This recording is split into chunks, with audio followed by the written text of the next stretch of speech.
pleased to be the member who will bring the second reading debate on the infrastructure bill to a close, and in doing that, commend the bill to the House. Closing the debate gives me an opportunity to reflect on how the debate has progressed through the House.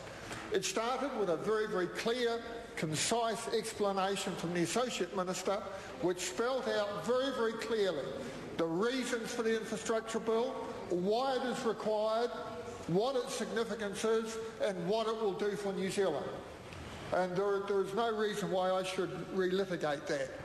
Unfortunately, the debate then took a turn for the worst, because the Labour Party, instead of putting up one of its members who'd been on the Select Committee, who knew what was going on, who had done the hard, grinding work, instead of putting up one of those members, what did the Labour Party do?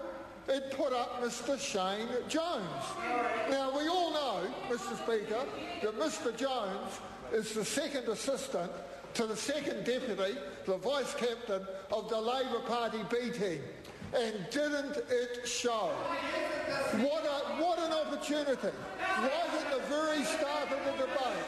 What an opportunity the Labour Party missed to actually engage in debate with the government on what is the real significance of the infrastructure bill. I had expectations that it would get better with subsequent opposition speakers. It did marginally, in the sense that at least those speakers gave us a sort of a hint that, yeah, the Labour Party sort of supported the bill. But then, instead of engaging again in the significance of the bill and engaging with the government in a meaningful debate, had to go in and throw in a whole pile of asides and irrelevant comments. So why is it, Mr. Speaker, why is it when we on this side of the House understand that the development of infrastructure is essential to New Zealand? It is essential if New Zealand is to lift its national productivity. Why is it that the opposition parties do not want to engage in a debate on lifting national productivity? But then, Mr. Speaker, if one thinks about that for a moment, the answer is obvious. After 9 long years of ad hocery in the approach of that government to the development of New Zealand, this new national government has had to get into top gear quickly and begin to get the infrastructure improvements that this country needs. And that is what this infrastructure bill will do. It will improve and expand the future economic growth and prosperity of New Zealand. And one has to ask the question, Mr. Speaker, why is it that the opposition parties do not believe in economic prosperity?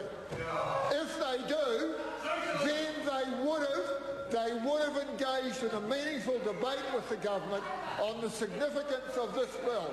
And this is a very significant bill for the future of New Zealand and its development. Historians will stand in awe of the huge steps that this country took forward after 9 years of lethargy as a result of the passage of the infrastructure bill through this House. Mr. Speaker, I was a member of the Select Committee, the Transport and Industrial Relations Select Committee, that held the hearings in the infrastructure bill. The committee worked very, very hard. I'm bound to say that Labor members were generally cooperative and generally made a reasonable contribution.